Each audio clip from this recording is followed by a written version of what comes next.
रूस और यूक्रेन के बीच छिड़ी जंग अब खतरनाक मोड़ लेती जा रही है। यूक्रेन पर कब्जा करने के लिए रूस हर हथकंडा आजमा रहा है और यूक्रेन भी मैदान जंग में उसका मुकाबला कर रहा है। लेकिन हर किसी के दिमाग में इस वक्त यही चल रहा है कि इस जंग का अंजाम क्या होने वाला है। तो आइए अब आपको दिखाते हैं कि दोनों देशों के पास ताकत है कितनी। क्यों यूक्रेन को रूस के सामने बेबस बताया जा रहा है। रूस के पास एक्टिव सेना के जवानों की संख्या 8.5 लाख के करीब है, तो यूक्रेन के पास 2 लाख सेना के जवान एक्टिव हैं। रूस के पास 2.5 लाख पैरामिलिट्री फोर्स है, जबकि यूक्रेन के पास महज 50,000 पैरामिलिट्री फोर्स के जवान हैं।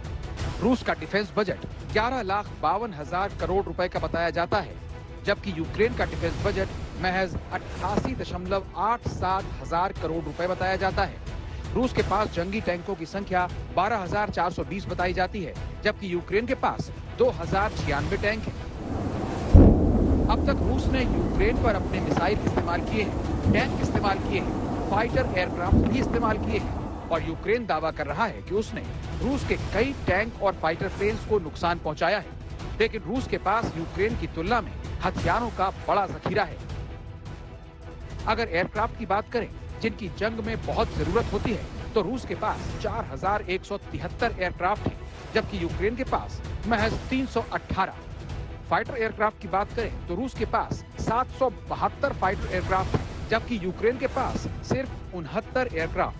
अटैक करने वाले हेलीकॉप्टर रूस के पास 544 हैं, जबकि यूक्रेन के पास अटैक हेलीकॉप्टरों की संख्या सिर्फ 34 है। रूस के पास समंदर से वार करने वाली 605 सबमरीन हैं, जबकि यूक्रेन के पास सिर्फ 38 सबमरीन ही हैं। युद्धपोत की बात करें तो रूस के पास 11 युद्धपोत हैं, जबकि इसकी तुलना में यूक्रेन के पास सिर्फ एक ही युद्धपोत है। अगर सामान्य हेलीकॉप्टरों की बात की जाए तो रूस के पास 1,543 सामान्य हेलीकॉप्टर हैं, जबकि यूक्रेन के पास 112 सामान्य हेलीकॉप्टर हैं। अब सवाल ये भी है कि इतने हथियार होने के बावजूद भी रूस अभी तक यूक्रेन पर कब्जा क्यों नहीं कर पाया। क्या पुतिन की युद्ध नीति में कोई कमी आ रही है, या फिर पुतिन ने यूक्रेन के लिए कुछ और ही प्लान तैयार कर रखा है। आज तक ब्यूरो।